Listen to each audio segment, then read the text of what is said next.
All right, ethics is complicated. Part of the reason why the question of the meaning of life has its reputation for being an abstract and perhaps unanswerable question is that when we start plunging into issues of ethics, ethical theories, and ethical practice, in my judgment, there are at least 6 major categories or subcategories of questions that we have to address in the course of doing our ethics. So what I have on the board here is an initial list of 6 broad categories of questions that when we start thinking about ethics philosophically, we need an answer to, and hopefully we need to have answers to all of these questions that are systematically integrated. Now in this unit we're not going to have time to address all of these questions of ethics. Instead we're going to focus on a subset of 1 or possibly 2 of them. But for general framing, I do want to introduce and talk through a little bit what kinds of ethical theoretical questions are relevant to answering in a practical way and a theoretically consistent way the question of the meaning of life.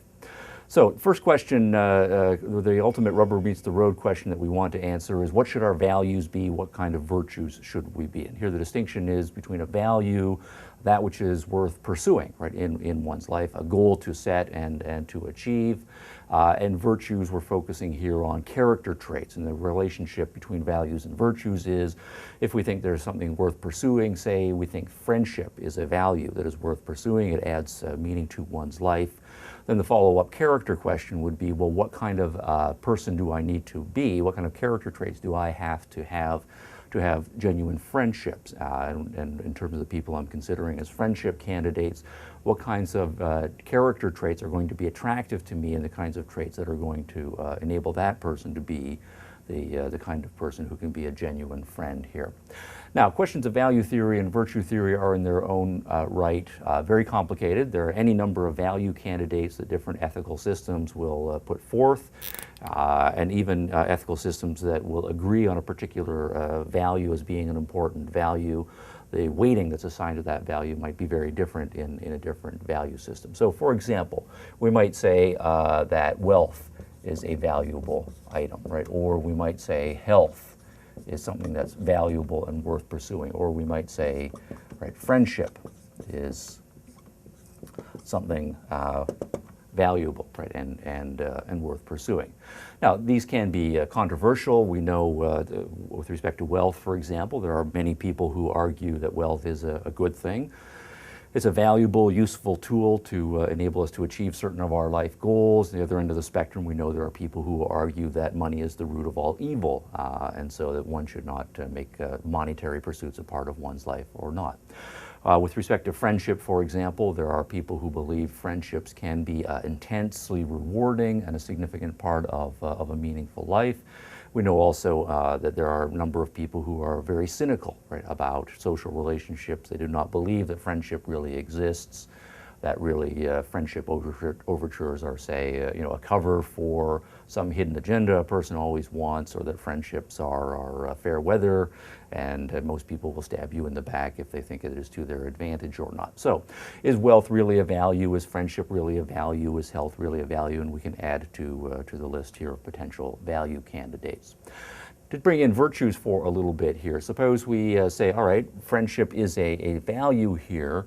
What kind of characters or what kind of people are capable of having genuine friendships? And then we might say, well, one such thing is people who are honest, right? If we're going to have friendships, we have to be honest with each other so we can share various intimate and important details about our lives. Relationships that are based on dishonesty don't have the trust that is possible, and so a friendship is at best going to be shallow in that kind of a relationship here as well.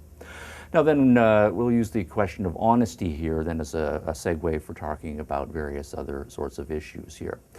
I've got number 3 on my list here, questions of whether ethical goods or ethical principles, statements of various kinds of goods and virtues, are universal or relative. So if we use honesty as a working example, one of the immediate questions that will come up in the case of honesty is suppose we say honesty is good, under what circumstances or when is honesty good? Is it the case, for example, that honesty is always good and that, say, for example, one should always tell the truth? And so one kind of an answer that's possible here is to say yes, and this would be a universalist position, honesty or truth-telling is something that should always be practiced under any circumstances without any sort of exception.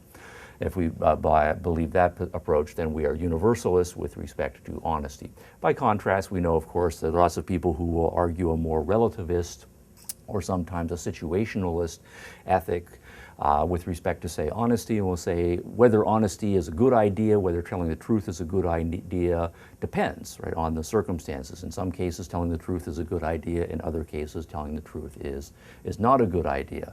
In some cases, white lies are justified. In other cases, white lies become black lies and inappropriate, and so forth.